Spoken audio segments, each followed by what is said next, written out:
Coucou tout le monde, c'est Clem Coco. On se retrouve pour une toute nouvelle vidéo qui aura comme sujet le premier épisode de Koh Lanta, la légende, la toute nouvelle saison qui vient de débuter. Avant de commencer ce petit débrief, je voulais vous remercier pour tous vos retours, vos commentaires, vos avis. C'est très agréable de vous lire, donc merci à vous. Et également, je voulais bien notifier le fait que tous mes propos sont subjectifs, ce n'est que mon avis. Donc si vous avez envie de partager le vôtre, n'hésitez pas dans les commentaires. Voilà, donc maintenant nous allons passer à ma petite review du premier épisode de Koh Lanta, la légende.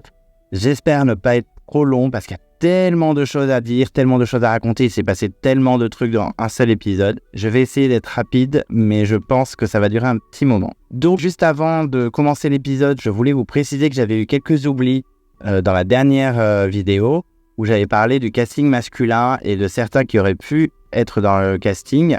J'ai oublié de parler de Mohamed, qui est bien sûr une évidence pour le All-Star des 20 ans, et c'est très surprenant qu'il n'y soit pas. Donc je voulais notifier ça. Et également Romuald, le vainqueur du Retour des héros en 2009. J'aurais bien aimé le revoir également. Je sais qu'il n'est pas forcément ultra apprécié par tous les fans de Koh Lanta, mais moi j'aurais bien aimé. Ça aurait été plus sympa peut-être qu'un Laurent ou un Amadia. Et je voulais également, avant de commencer l'épisode, vous parlez du scandale du mardi. Beaucoup de gens sont très surpris et très énervés que ça passe le mardi. Moi, personnellement, ça ne me dérange pas du tout.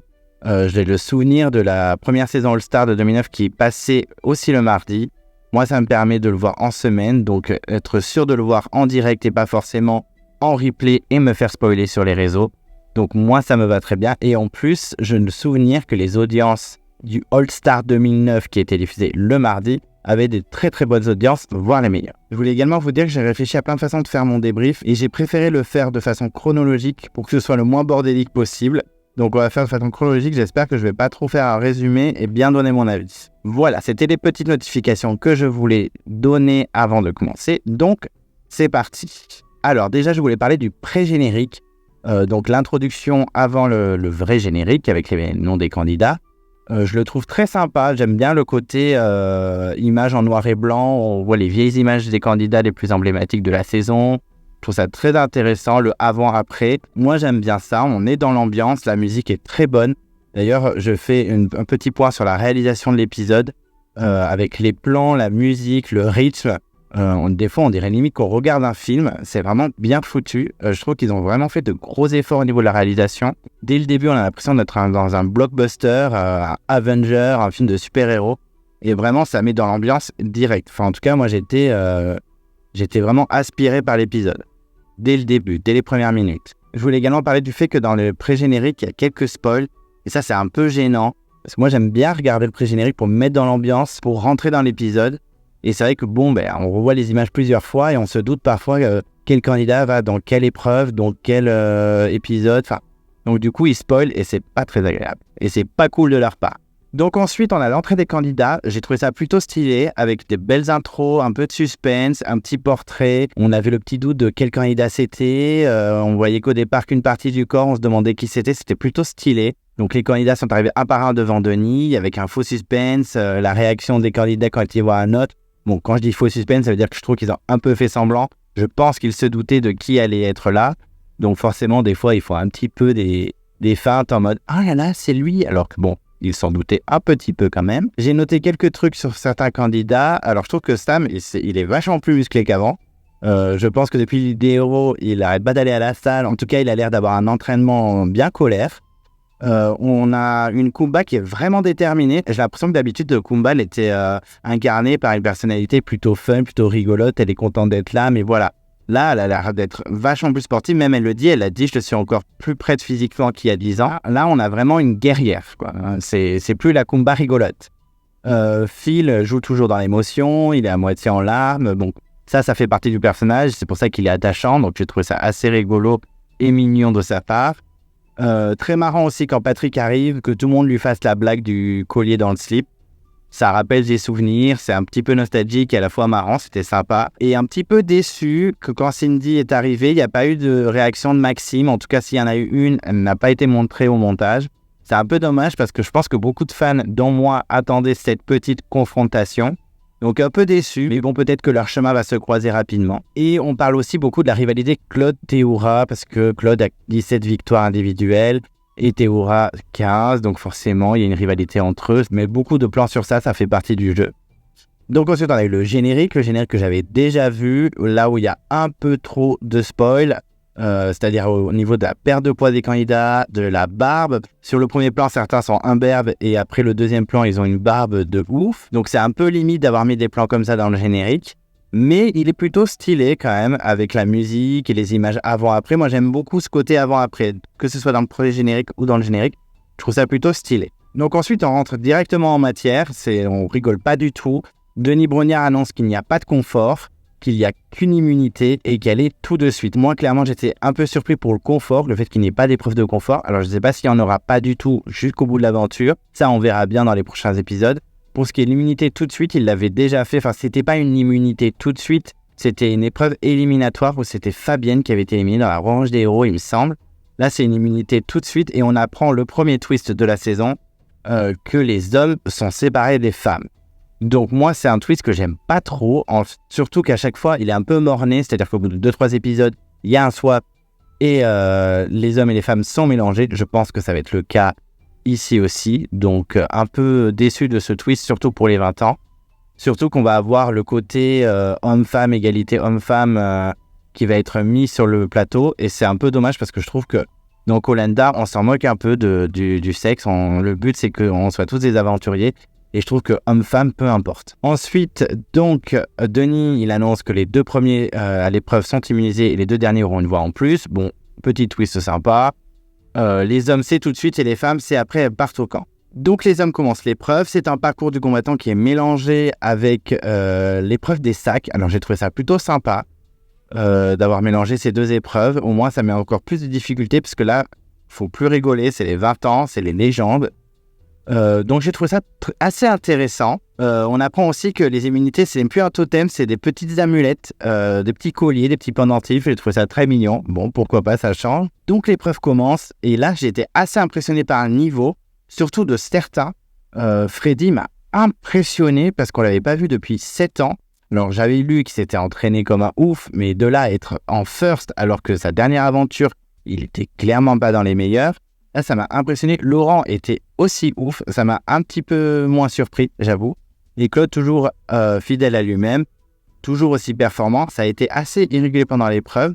Mais quand même, on découvre qu'à la fin, en fait, il s'en sort plutôt bien. Sam était un peu décevant avant l'histoire avec Théoura dans l'eau. Ça, on y reviendra tout à l'heure.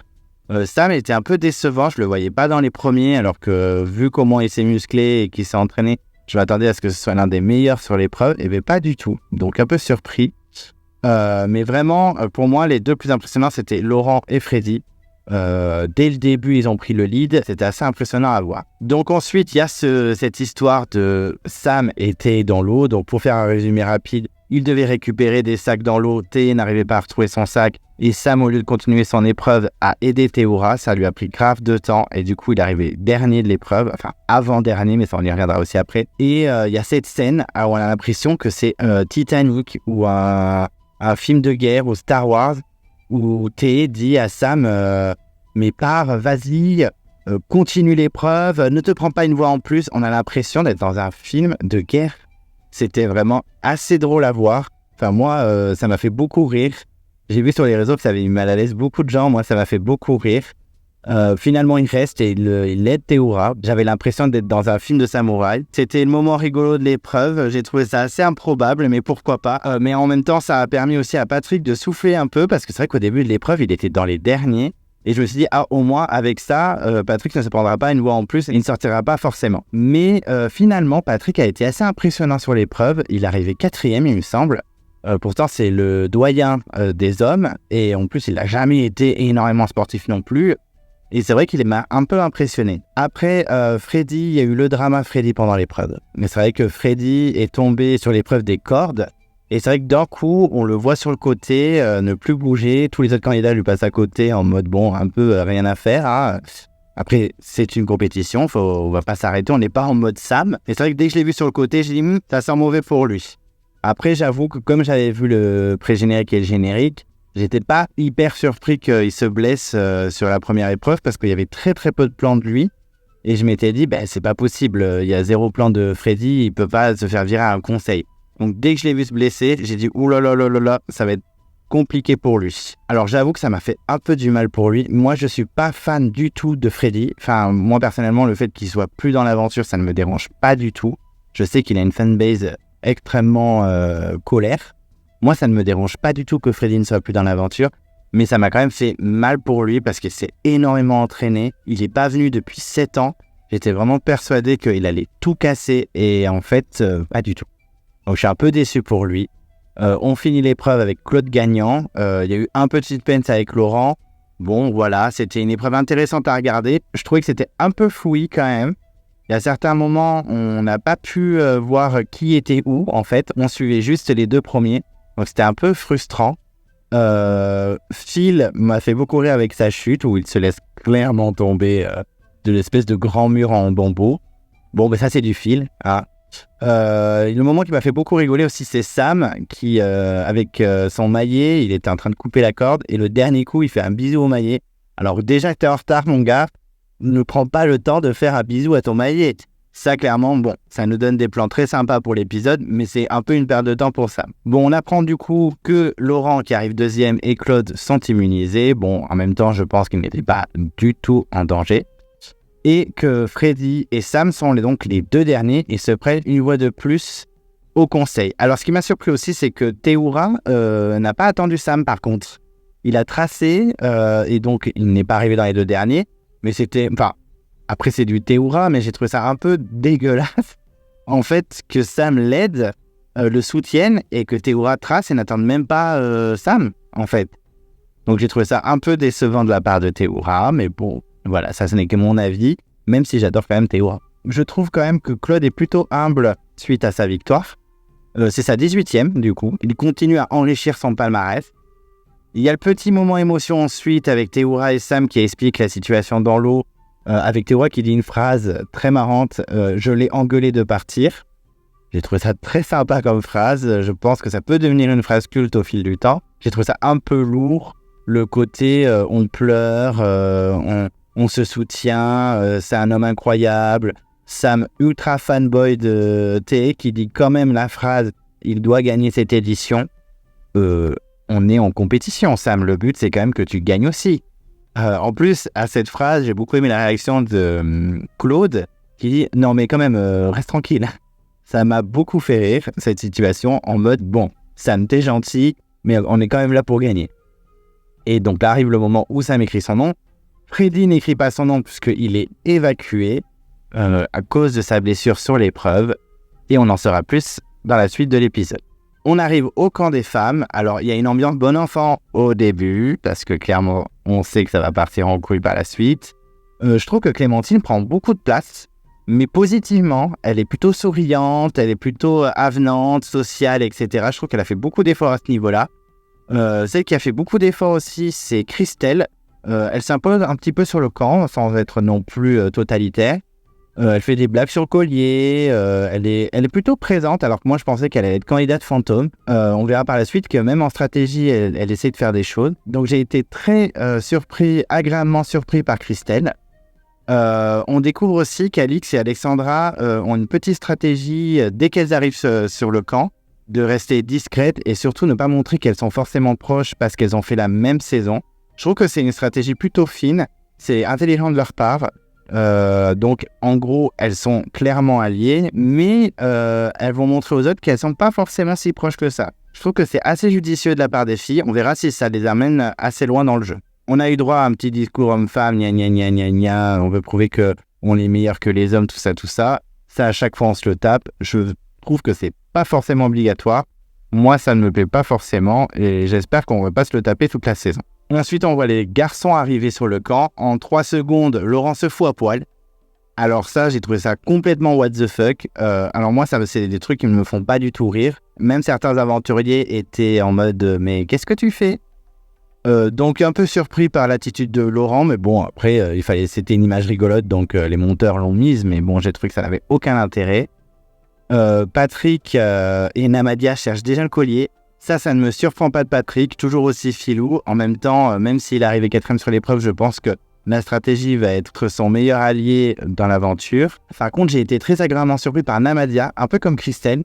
Je l'ai trouvé très bon à la caméra, très jovial, très souriant, un petit peu stratège un peu aussi. Je trouve qu'il s'est vachement imposé dans les plans, alors que j'avais un peu peur qu'il soit fantôme ou un peu mis de côté. Mais en fait, non, malgré tout, on le voit un peu et assez positivement. Après, on a eu un moment assez gênant encore de Laurent. Vraiment, je suis désolé, mais Laurent, ce n'est pas possible. Bon, je trouve qu'il était moins insupportable que prévu, mais le côté je me fous à poil et je fais la danse de la pluie, même Claude était gêné.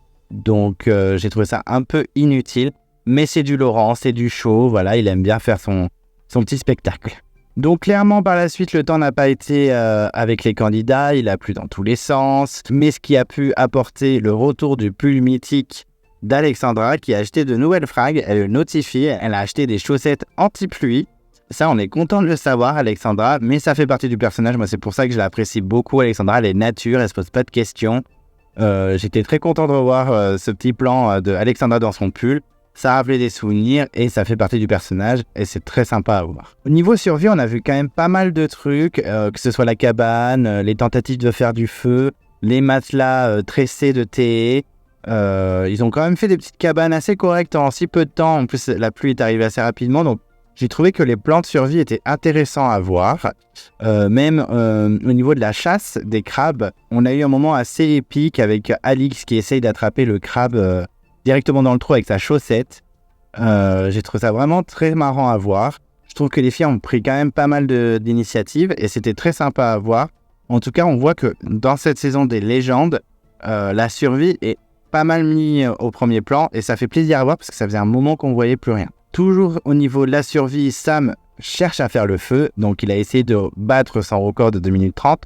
On voit qu'il n'a pas réussi parce qu'il n'avait pas les matériaux qu'il voulait.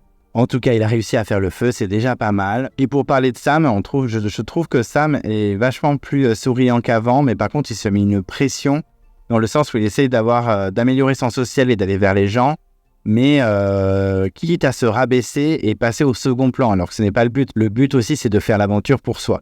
Et c'est vrai que Sam a fait des efforts, mais j'ai peur que ça joue contre lui par la suite. Je dis par la suite parce que même si le conseil n'est pas forcément encore annoncé, les stratégies tournent.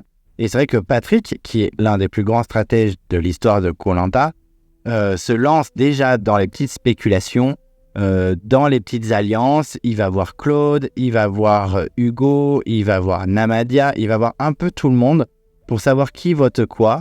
Claude se méfie. En plus, Claude annonce, donc mes craintes absolues, qu'il y ait des alliances pré-game, et il y en a bien, puisque Claude dit qu'il est déjà allié avec Sam, Théoura, Laurent et Namadia. Alors Namadia, je suis un peu surpris, mais ok, peut-être qu'ils s'entendent bien à l'extérieur. Donc déjà, il nous annonce qu'il y a des alliances pré-game et que c'est Hugo et Maxime qui sont visés et pas forcément Patrick. Donc il y a eu un petit suspense niveau stratégie entre Patrick, Hugo et Maxime. Bon, clairement, moi j'étais persuadé que Patrick sortirait. En tout cas, il y a beaucoup de stratégies mises en place et beaucoup de discussions qui sont faites alors que le conseil n'est même pas encore annoncé. Ensuite, on passe chez les filles et on passe à leur épreuve. Épreuve qui est complètement différente de celle des garçons. Il y a bien un parcours du combattant, mais ce parcours est mélangé avec l'épreuve des grappas. Le grappa qu'on lance pour récupérer des pierres. Bon, clairement, avant l'épreuve, on voit que Alix et Kumba sont clairement déterminés. Alors Kumba, j'aurais jamais parié sur le fait qu'elle allait être déterminée sur les épreuves, parce que c'est vrai qu'elle n'en a jamais gagné énormément. Elle en a gagné quelques-unes, mais pas énormément non plus. Alix, je sais que c'est une guerrière au niveau des épreuves, donc c'est pas très surprenant. Il y a Cindy qui annonce qu'elle veut créer la surprise. Bon, alors clairement, j'aime beaucoup Cindy, mais de là à créer la surprise sur un parcours de combattant, je n'en suis pas sûr. J'ai beaucoup aimé les ralentis. Alors les ralentis quand ils courent, je trouve pas ça très intéressant. Mais le ralenti, il y a un petit ralenti à un moment où toutes les têtes des filles se retournent au ralenti. J'ai trouvé ça plutôt stylé et ça alimente le fait qu'on dirait vraiment un film des fois, Koh-Lanta, en tout cas cet épisode. Enfin bref, l'épreuve commence et comme chez les hommes, on voit clairement qu'il y a des leaders sportives, Clémence et Clémentine sont en tête au début. Karima est assez vénère aussi sur l'épreuve. Alors j'ai beaucoup aimé le surnom de Denis qui dit Clem la rage, même dans l'épreuve il l'appelle Clem la rage. Elle est vraiment déterminée, même à l'épreuve des bois mélangés, elle passe carrément au-dessus. Alors là ça m'a fait beaucoup rire parce que je ne sais même pas si j'y aurais pensé. Elle carrément, elle passe sur le toit, elle n'a pas le temps. Je trouve qu'elle a pas mal déboîté ce parcours du combattant. Il y a eu un petit duel entre Clémentine et Karima. Candice a un petit peu suivi, mais vraiment c'était Clémentine et Karima. Moi Clémentine, honnêtement je l'ai trouvée impressionnante sur l'épreuve. Alors j'aime beaucoup aussi dans les épreuves, ils le font quelquefois, ces petits schémas qui apparaissent, cette petite animation où on voit les distances entre un point A et un point B. J'aime beaucoup parce que ça nous permet d'être plus impliqués dans l'épreuve, même si je trouve qu'elle était un peu fouillie au niveau des plans, comme celle des hommes, parce qu'on ne voyait pas trop qui était au bottom, on voyait surtout ceux qui étaient dans le lead de l'épreuve, donc c'était un peu dommage de ne pas voir tout le monde.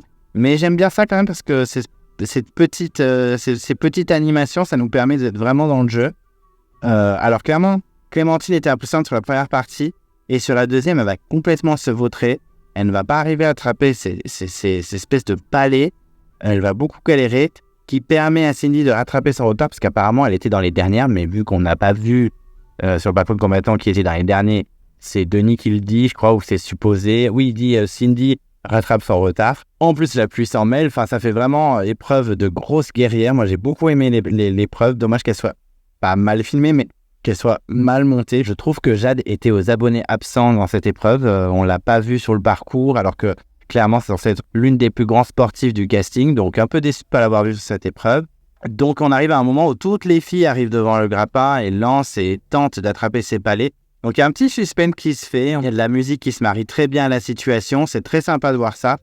Donc, on apprend que Kumba, très très vénère, arrive en première à cette épreuve. Donc, elle est immunisée, suivie d'Alix qui est également immunisée. On voit vraiment une Clémentine qui est trop vénère. Moi, à sa place, j'aurais clairement aussi pété un plomb. Elle se fait doubler par tout le monde. Mais quand je dis tout le monde, je parle même de Cindy qui était clairement au bottom de l'épreuve, qui rattrape aussi Clémentine. Et on se retrouve avec Clémentine et Alexandra, dernière de l'épreuve. Alors moi, clairement, pour Alexandra, j'étais dégoûté parce qu'en plus, je me suis dit, elle va être une target, ancienne gagnante, un peu naïve.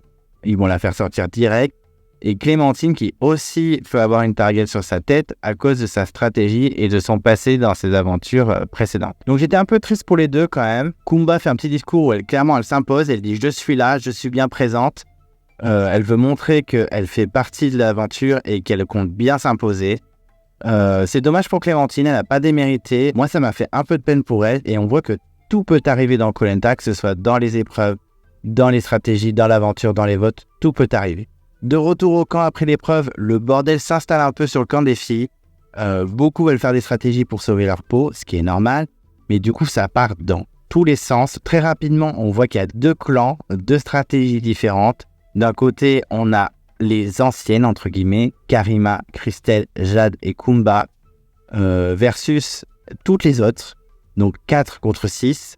Donc c'est un petit peu un mauvais choix stratégique. Karima s'en rend compte rapidement et essaye de un peu gratter à droite à gauche des voix afin qu'elles ne sortent pas et que ce soit Clémence qui sorte. Alors, je l'avais dit dans ma vidéo d'avant que j'avais peur que Clémence soit une des premières targets de l'aventure vu qu'elle a gagné 2 fois et effectivement ça s'est avéré vrai. Karima, Christelle et même Kumba. Alors Kumba, ça m'a surpris qu'elle vise Clémence, elles ont quand même fait une aventure ensemble. Elle avait voté pour elle pour qu'elle gagne l'aventure et je pensais qu'elles avaient gardé des liens mais apparemment pas tant que ça. Donc j'étais très surpris de la part de Kumba, mais elle vise absolument Clémence et je trouve que c'est pas forcément le meilleur choix. Elles n'auraient pas dû viser Clémence. Elles auraient dû viser Cindy, par exemple, qui est la plus faible sportivement, on va dire, et qui, en plus, est stratégique, donc dangereuse dans l'aventure. Mais pas du tout. Elles vont viser Clémence. Je ne comprends pas trop pourquoi, surtout avec des candidates comme Candice et Clémentine qui ont vécu une aventure avec Clémence et qui ont l'air proches de Clémence. De plus, pour aggraver le cas de Karima, Alexandra va faire une alliance avec Clémence et Alix afin d'avoir un max de votes et sauver aussi leur peau. Karima est clairement en danger, elle le sent, et elle va faire n'importe quoi. Elle va clairement faire n'importe quoi. Elle va essayer de gratter des votes auprès de tout le monde, sauf que les filles ne sont pas dupes. Certaines, c'est pas leur premier Koh Lanta, elles sont pas naïves. Et c'est vrai que quand elle voit une Karima qui était plutôt aux opposés de la stratégie dans sa première saison, qui tente tout pour gratter 1 ou 2 voix contre Clémence, eh ben, elles ont compris le manège, quoi. Donc c'est vrai qu'en faisant ça, Karima s'est un peu grillée et je pense qu'elle a précipité sa chute, clairement. Je pense que c'était une très mauvaise façon de jouer et clairement, elle va le payer à la fin de l'épisode. On retourne vite fait chez les hommes parce qu'il y a des stratégies chez les femmes, mais aussi chez les hommes. Et avant d'avoir les spéculations pour les votes, on découvre que Freddy ne reviendra pas et qu'il est remplacé par Loïc.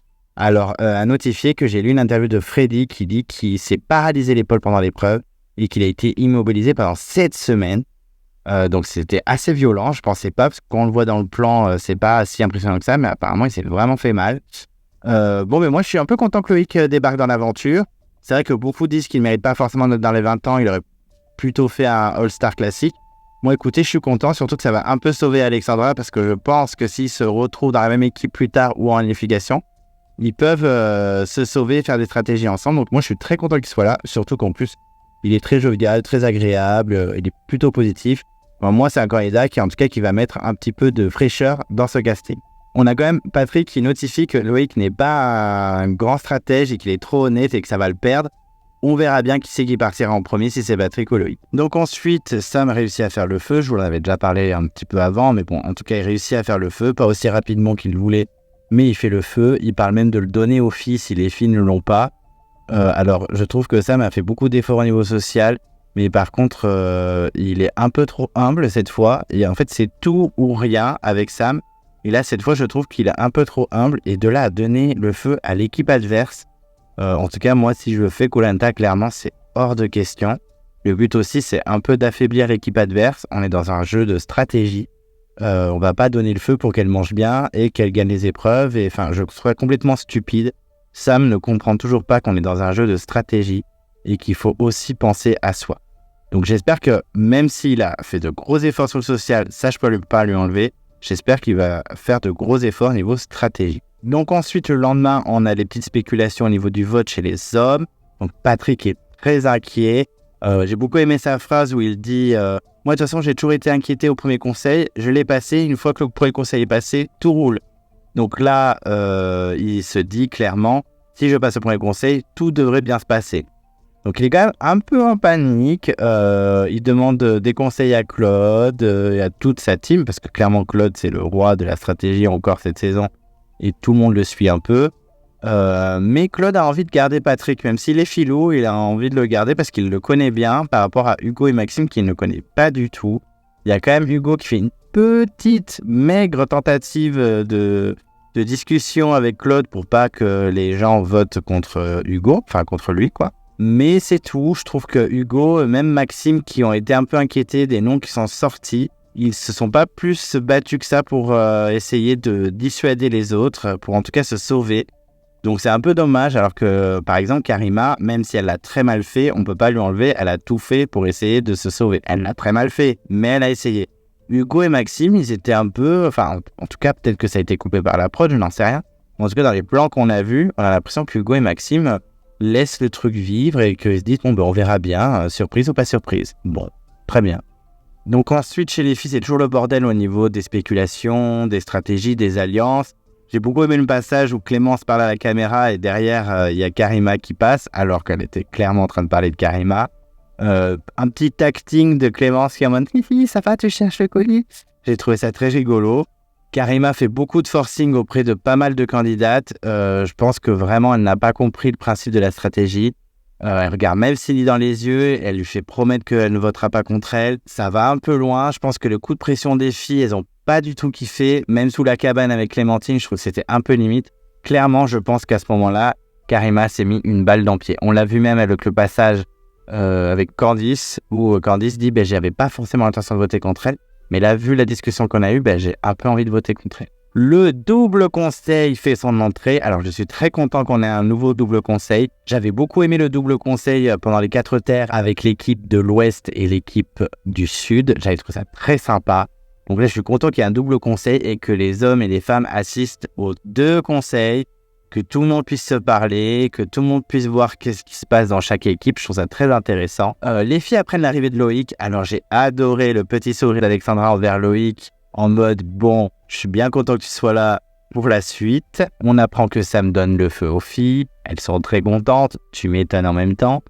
Moi, je trouve ça un peu, voilà, je trouve ça un peu surprenant de la part des garçons de donner le feu aux filles. Pourquoi pas? Moi, je l'aurais pas fait en tout cas. Je sais pas si c'est le meilleur des choix stratégiques qu'ils ont fait. Mais après, bon, Grand Prince, on peut pas leur enlever. On a des petits discours hommes-femmes comme d'habitude, égalité hommes-femmes. Bon, je ne suis pas fan de ces moments-là, mais apparemment, c'est important qu'ils y soient, donc on se tape ce petit discours. Et puis après, le conseil part en cacahuète.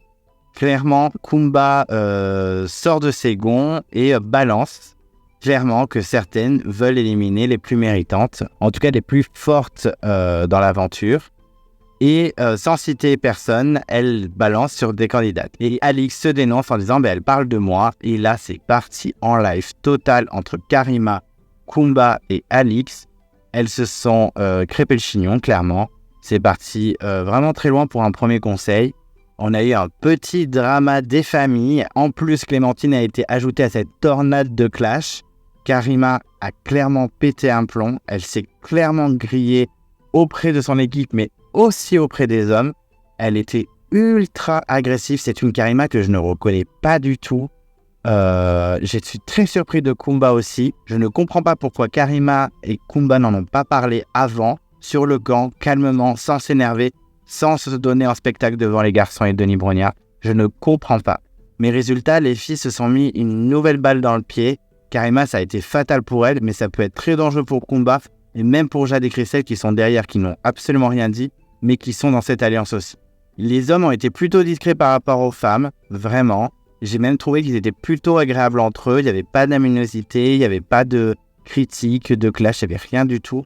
Donc il y a vraiment deux tendances, deux salles, deux ambiances, avec les garçons d'un côté, les filles de l'autre. Ensuite, après cette multitude de clashs qui s'est accumulée devant les yeux ébahis de Denis Brognard, ce dernier annonce l'avantage des deux gagnants de l'épreuve d'immunité, donc Claude du côté des hommes et Kumba du côté des femmes. Il leur annonce qu'ils peuvent attribuer un double vote à la personne de leur choix dans l'équipe adverse. Donc Kumba choisit Claude puisqu'il a gagné l'épreuve, et Claude fait de même avec Kumba. Bon, ils sont assez réglo sur ça. Les votes se font. Il n'y a malheureusement pas de collier d'immunité qui ont été trouvés parce que je pense que ça aurait été intéressant de voir un petit blindside des familles, mais pas de collier trouvé. Et on commence par les hommes et c'est Hugo à l'unanimité qui sort. Alors moi, je vous avoue que j'étais ultra choqué, pas parce que c'est Hugo qui sortait, mais parce que j'étais persuadé que Patrick allait sortir. Je voyais vraiment Phil, Théoura, Maxime, même Namadia voter contre Patrick, et puis pas du tout. Ils ont tous voté Hugo. Alors là, franchement, je ne m'y attendais pas du tout. Je m'attendais à ce qu'il y ait des voix Hugo, que ce soit assez serré, mais pas à l'unanimité. J'étais en tout cas très surpris. Alors, je pense qu'il est sorti parce qu'il était trop discret, pas assez stratège, et surtout, il ne s'est pas du tout défendu pour rester dans l'aventure. Il n'a même pas essayé de faire des alliances, de stratégie. Donc, c'est pas très surprenant qu'il sorte vite, mais je m'attendais vraiment à ce que ce soit Patrick qui sorte. Je suis plutôt content pour Patrick, même si Patrick, ce n'est pas un candidat que j'adore. Je trouve qu'il est plus intéressant qu'Hugo. Il va faire quelques petites magouilles et je pense que ça peut être très sympa à voir. On passe du côté des filles et là, ça se joue à une seule voix. Clémence ne fait pas la fière, elle est en détresse, on la voit trembler et c'est finalement Karima qui sort à une voix.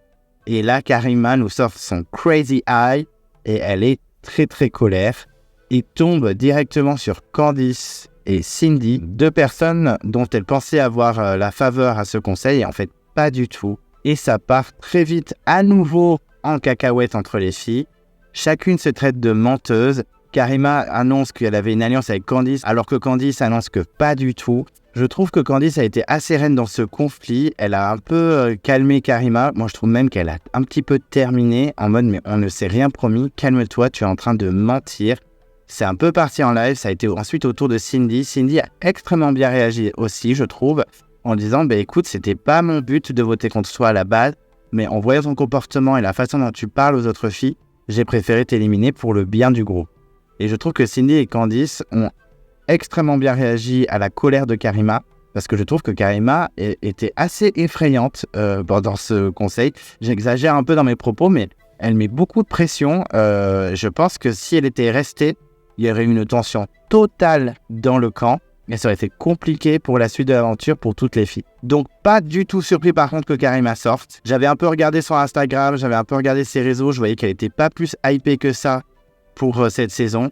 Elle n'était pas dans énormément de plans dans le pré-générique, donc j'étais pas très surpris qu'elle sorte. Je suis pas forcément déçu parce que pour moi c'était une candidate que j'adorais et que je voulais soutenir à mort. Et finalement, en fait, elle a complètement changé, je ne la reconnais pas du tout. Donc j'étais assez content qu'elle sorte finalement. Et on voit clairement dans les votes qu'il y avait une intention des jeunes de casser ce trio Kumba, Jade, Karima. Même si Christelle est un peu greffée aux filles, il y avait clairement un trio. Je pense que c'était une petite alliance pré-game qu'elles se connaissaient déjà bien d'avant. Et je pense que c'était l'intention des filles de casser ce trio qui pouvait être très fort par la suite. Au niveau des votes des hommes, il n'y a pas trop de surprises, ont tous voté Hugo. Les deux choses qui m'ont fait rire, c'est Phil qui vote Hugo en disant parce que tu as voté contre moi en 2012. Alors pourquoi pas, mais c'était il y a 13 ans. Phil ne s'est toujours pas remis de ce vote. Pourtant, Phil a voté pour Hugo à la victoire finale, donc c'est très surprenant. Mais c'est vrai que cette raison m'a fait beaucoup rire. Et Namadia qui vote Hugo en disant « Je n'ai pas du tout d'affinité avec toi ». Alors, ça ne veut pas dire qu'ils ont fait une saison ensemble, donc ils sont forcément potes.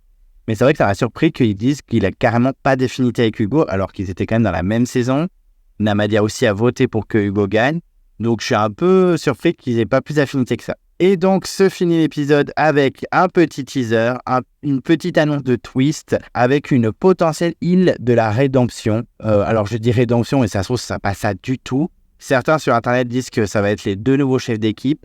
J'en suis un peu moins sûr que les 2 premiers sortis deviennent chefs d'équipe. Pourquoi ils seraient récompensés alors qu'ils sortent en premier ? Moi, je pense plus à une île de rédemption comme le combat des héros. Peut-être un peu réaménagé parce qu'on va pas se taper la même chose que le combat des héros. Mais on a un petit twist comme quoi Karima et Hugo, ce n'est pas forcément fini pour eux. Ils auront sûrement une seconde chance. On verra par la suite. En tout cas, ce petit twist un peu à la soap opéra, c'est plutôt sympa à voir. Donc, je suis impatient de voir ce qui va se passer. On voit que Patrick est un peu dans le viseur, que Maxime va essayer de se défendre un peu, parce que c'est vrai que dans cet épisode, il était assez absent. Et on voit aussi qu'il y a 2 épreuves différentes, hommes-femmes. Donc, ça va être un peu le même principe. Je pense qu'il va encore avoir 2 conseils. En tout cas, voilà, c'est le petit teaser, c'est les petites images qu'on a eues. Donc, pour conclure ma review, je vais faire un petit bilan. Je trouve que c'était un très bon épisode, une très bonne entrée en matière. Je l'ai trouvé un poil long, mais je pense que c'est à cause des pubs, parce qu'il y a énormément de pubs pendant Koh Lanta sur TF1. Mais je ne l'ai pas trouvé ennuyant. Je ne me suis pas ennuyé, c'est juste quand j'ai vu l'heure, je me suis dit « Ah ouais, c'était un peu long quand même ». Par contre, j'avais vraiment, je le redis, l'impression de garder une fiction. Pas forcément à cause de l'attitude des candidats, mais surtout par les plans, la musique et le suspense plus ou moins réussi.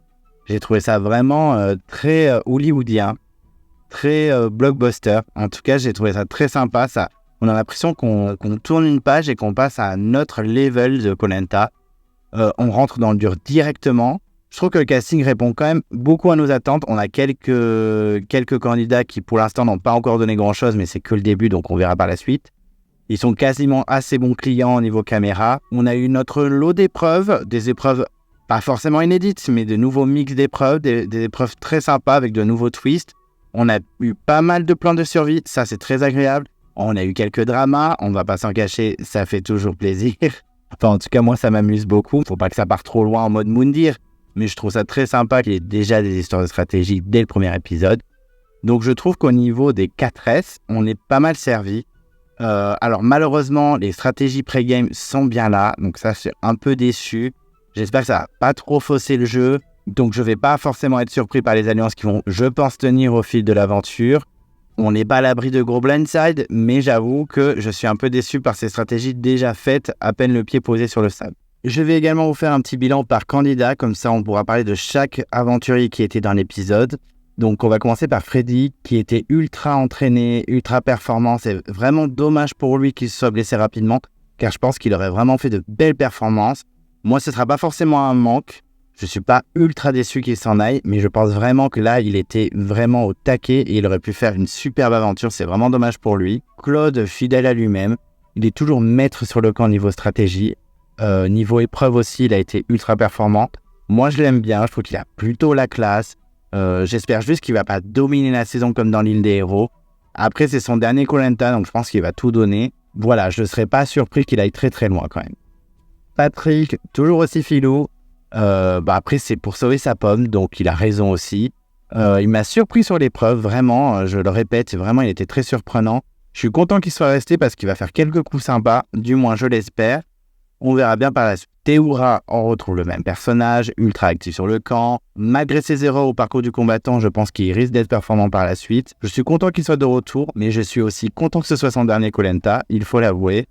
J'espère juste qu'il sera un petit peu plus stratège. Sam, clairement, il a taffé son social.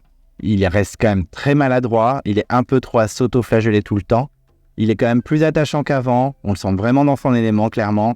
Moi, j'attends de voir la suite. Clairement, je suis curieux de le découvrir, beaucoup plus qu'avant de voir l'épisode. Hugo, malheureusement pour lui, trop discret. C'était un peu un candidat fantôme. Il était certes performant sur l'épreuve, mais il n'était pas plus intéressant que ça. Il n'a même pas tenté de faire des stratégies quand il s'est senti en danger. Mes craintes se sont vraiment avérées vraies, en espérant qu'il fasse peut-être un comeback. Et j'espère que s'il revient, il se donne un peu plus. Phil, on l'a pas beaucoup vu, je trouve. Pourtant, c'est un personnage haut en couleur. Il reste quand même toujours aussi culte. Il est moins performant sur l'épreuve, clairement. On voit qu'il a vieilli par rapport aux autres candidats. Mais son côté drôle et attachant sont toujours intacts. Il n'a pas l'air en danger pour l'instant. Et a notifié que pour une fois, quand il a voté Hugo, il ne s'est pas trompé dans l'orthographe. Certains se sont trompés et ont mis un H, lui pas du tout, donc je le félicite et j'espère quand même qu'il va se tromper par la suite parce que c'est toujours très marrant. Maxime, alors complètement fantôme, en plus pas du tout performant sur l'épreuve, aucune tractation alors que son nom est sorti plusieurs fois. J'espère qu'il va se bouger un peu, surtout que sur l'épreuve il était vraiment dans les derniers. Je me dis que finalement les fans qui disaient qu'il avait gagné autant d'épreuves dans la guerre des chefs car il avait personne en face de lui avaient peut-être raison, alors que j'ai toujours défendu l'idée comme quoi Maxime était quand même très fort physiquement. Là, je suis un peu déçu. J'avoue qu'il va falloir qu'il se bouge un peu. Sinon, il risque de sortir très rapidement. Pour Laurent, même s'il y a eu 2-3 moments un petit peu too much pour ma part, je ne l'ai pas trouvé si insupportable que ça. Je reste sur mes gardes parce que je sais qu'il peut m'énerver rapidement. Donc, à voir. Mais pour l'instant, ça va. Je n'ai pas dit que c'était mon préféré, mais il ne m'a pas plus énervé que ça, à part ces 2 moments un peu ridicules. Namadia, c'est un peu la grosse surprise du côté des hommes. Je trouve qu'il était pas mal à l'écran, il parlait beaucoup et pas pour rien. Il a fait déjà des projets stratégiques, donc il voit un peu le jeu plus loin que le prochain conseil. Il cherche des colliers, il regarde même des cachettes pour écouter les autres parler. Je trouve que c'est intéressant. On verra par la suite, mais une petite surprise du casting masculin. Bon, Loïc, il n'y a pas grand-chose à dire pour l'instant, parce qu'on l'a encore trop peu vu, mais il est toujours aussi souriant, sa sympathie risque de l'amener loin, il est à surveiller. Voilà, moi je l'aime beaucoup, je suis content qu'il ait débarqué dans l'aventure. À voir par la suite. Kumba, choqué, déçu. Désolé, pour moi c'était une de mes favorites, ça allait être un de mes poulains. Alors je savais qu'elle avait une grande gueule, mais je n'ai pas du tout aimé son attitude au conseil. Vraiment, je n'ai pas compris pourquoi elle n'en a pas parlé avant, au lieu de s'afficher aux yeux de tout le monde. En plus, beaucoup de contradictions dans ses propos. Elles accusent les jeunes de voter contre des gens trop forts, mais en même temps, elle vote Clémence, qui a gagné 2 fois. Candice l'a notifié auprès de Karima. Je suis assez d'accord avec Candice, ses propos sont complètement contradictoires. Et je suis vraiment déçu de Kumba, j'espère que ça va aller mieux par la suite. Karima, c'est pareil que Kumba, très déçu, ça devait être un de mes poulains également. Je la reconnais pas du tout. Elle était pourtant attachante, belle aventurière et assez juste. Là, je l'ai trouvée, mais ultra agressive, sur la défensive et très mauvaise stratège à venir voir tout le monde et limite les menacer si elle vote pas Clémence. D'ailleurs, quand elle parle d'offrir un château à Clémence à 300 000 €, alors je ne sais pas si elle connaît la valeur des châteaux, mais c'est un château en ruine qu'elle va acheter à 300 000 €. Ça n'existe pas, madame. Et je trouve qu'elle met beaucoup trop de coups de pression à tout le monde. Elle a beaucoup de crazy eye. Alors, crazy eye, ça m'a choqué. Déjà pendant les tractations et même pendant le conseil, moi, clairement, elle m'a fait un peu peur. Elle est passée de ma chouchou à celle que je veux voir partir tout de suite. J'espère que si elle reste quand même un peu dans le jeu via le petit twist qui a été teasé, qu'elle va se calmer un petit peu et qu'elle va essayer de travailler son social. Parce que clairement, elle a travaillé sa stratégie, très très mal, mais elle l'a travaillé. Mais son social, c'est une catastrophe. Ensuite, Clémentine, toujours le même caractère de cochon, mais j'ai l'impression qu'elle s'est plutôt assagie. Moi, en tout cas, je l'apprécie vachement plus qu'avant. Et en plus, elle est dans une bonne alliance, elle semble meilleure en social. Moi, je l'apprécie vraiment cette fois, par rapport aux années avant où elle me gonflait un petit peu à râler tout le temps. Au conseil, je trouve qu'elle a bien réagi, elle a été assez juste dans ses propos. Moi, j'aime bien Clémentine, ça peut devenir un de mes poulains de la saison. Alors Candice, c'est mon petit bonbon, alors moi je l'adore, je la trouve ultra attachante, toujours souriante, elle a un très très bon social. Bon, elle n'est toujours pas fan de stratégie, clairement, mais elle a fait ses choix au conseil. Elle s'est pas laissée faire face à Karima. Je trouve qu'elle s'est bien imposée. Vraiment chapeau à elle. On verra par la suite si ça l'amène loin. Mais en tout cas, je trouve qu'elle a pris un petit peu du galon. Clémence, encore trop discrète alors qu'elle était quand même dans le viseur à la base. On aurait pu voir des plans où elle aurait fait d'autres tractations. Elle a quand même réussi à s'en sortir sans trop faire grand-chose. Ce sont Clémentine et Candice qui lui ont un peu sauvé les fesses cette fois. On la voyait pas mal en panique au conseil. Il va falloir qu'elle se ressaisisse si elle veut rester un petit peu. Elle est quand même dans l'alliance dominante, mais il faut qu'elle fasse vraiment attention. Je l'ai trouvée trop discrète. Cindy, plutôt calme, comme au début de la guerre des chefs. Elle laisse les choses se faire dans un premier temps. Surpris qu'elle n'ait pas du tout été inquiétée pour le conseil. Personne ne l'a cité, à part Karima un petit peu au début. Je trouve qu'elle a bien réagi en votant Karima au conseil. Elle a voté au dernier moment, mais elle a bien fait. Elle a bien répondu à Karima. Elle a été assez juste dans ses propos. Moi, j'espère qu'elle va continuer à performer également dans les épreuves. C'était pas ouf, clairement, mais elle avait réussi à rattraper ses camarades. Je trouve que c'est un profil intéressant. Je ne pense pas qu'elle va non plus aller très loin, mais je trouve qu'elle a été bonne dans cet épisode. Alix, bonne stratégie avec Alexandra au début. Par contre, toujours trop grande gueule, en ciblant Kumba et Karima au niveau des performances dès le début. Mais elle est dans la bonne alliance avec Alexandra, Candice, Clémentine, Clémence. Je pense qu'elle peut aller loin. Elle a fait une belle performance et surtout, je trouve qu'elle a fait quelques améliorations au niveau de son social. Après, il va falloir qu'elle s'assagisse. On verra bien si son naturel ne reviendra pas au galop. Alexandra, toujours aussi attachante. L'histoire du pull, moi, ça m'a fait rire. Un peu déçu par sa performance clairement à l'épreuve, mais je trouve qu'elle a eu une bonne réaction au niveau stratégie en se rapprochant de Clémence, qui était clairement la grosse target, puis ensuite du binôme Candice et Clémentine. En ne montrant pas également son lien avec Alix, je trouve qu'elle a vraiment bien joué niveau stratégie. En tout cas, c'est un bon début. J'espère qu'elle ira loin et qu'on verra un beau trio avec Loïc et Alix et que tous les trois arriveront à grappiller quelques conseils. Jade, alors là, c'est la candidate fantôme de cet épisode. Pire que Maxime et Hugo, je trouve.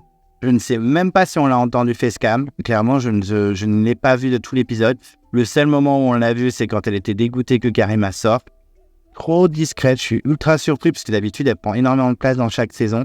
Ça reste que le premier épisode. Il y a beaucoup de candidats, donc on va voir par la suite si elle prend un peu plus de place. Mais honnêtement, je suis très surpris.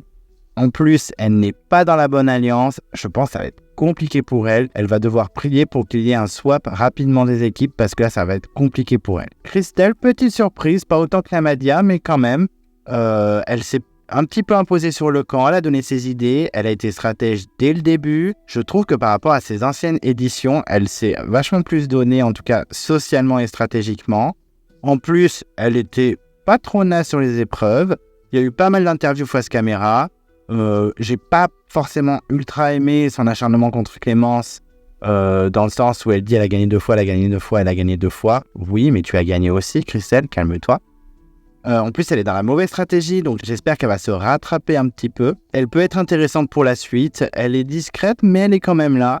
Moi, je pense que ça peut être une bonne candidate et qu'elle peut vraiment créer la surprise et percer dans l'aventure. Voilà, je crois que j'ai terminé ce long débrief de l'épisode 1 de Koh-Lanta, la légende. J'espère que c'était pas trop long. Je suis impatient de voir la suite, impatient de voir le prochain twist qui nous a été teasé. Moi, j'ai un peu peur, je vous avoue, qu'il y ait une dominante masculine, un peu comme dans la nouvelle édition, qui est une des pires saisons pour moi.